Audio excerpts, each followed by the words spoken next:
আসসালামু আলাইকুম ভিউয়ার্স, রান্নাবান্না চ্যানেলে আবারও সবাইকে স্বাগতম। চলে আসলাম নতুন একটি রেসিপি নিয়ে। আজকে আমি পাঙ্গাস মাছের রেসিপি তৈরি করে দেখাবো। এখানে আমি বড় একটা পাঙ্গাস মাছ ধুয়ে পরিষ্কার করে পিস করে নিয়েছি। তো শুরুতেই আমি মশলাগুলো বেটে নিয়েছিলাম।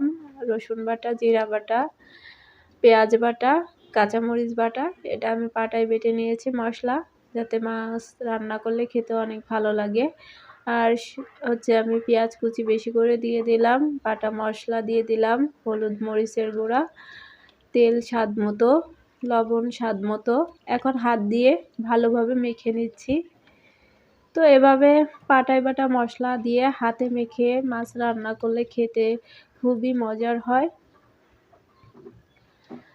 তো এই রেসিপিটি বাসার ছোটো বড়ো সকলেই অনেক বেশি পছন্দ করবে। তো একদমই দেখতে মাংসের মতো লাগছে, তো দেখে বোঝাই যাচ্ছে না যে এটা মাছ নাকি মাংস। তো এখন হচ্ছে আমি পানি দিয়ে দিলাম আর চুলায় বসিয়ে দিয়েছি। তো আমার জালটা উঠে গিয়েছে, আমি কিছু সময় ধরে রান্না করে নেব, একদম পানিটা শুকিয়ে নেব। তো পানিটা কমে গেলে আমি ধনের পাতা কুচি দিয়ে দিলাম। তো ধনের পাতা কুচি যে কোনো মাছে দিলে খেতে খুব ভালো লাগবে।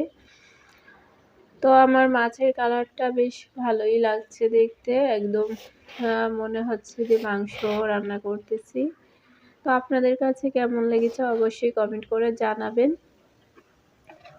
তো আমি পাঙ্গাস মাছ বেশি খাই না, তারপরও মনে হলো যে ঘরে ছিল মাছ, তাই এভাবে রান্না করলাম। তো আর এদিকে হচ্ছে ডাল রান্না করতেছি। আর এখন আমার পাঙ্গাস মাছ রান্না হয়ে গেছে, চুলা থেকে নামিয়ে নিচ্ছি। দেখুন কালারটা কতটা সুন্দর হয়েছে, আর খেতে নিশ্চয়ই অনেক ভালো হবে। তো এভাবে আপনারাও বাসায় পাঙ্গাস মাছ রান্না করে দেখবেন, খেতে কিন্তু দারুণ লাগে।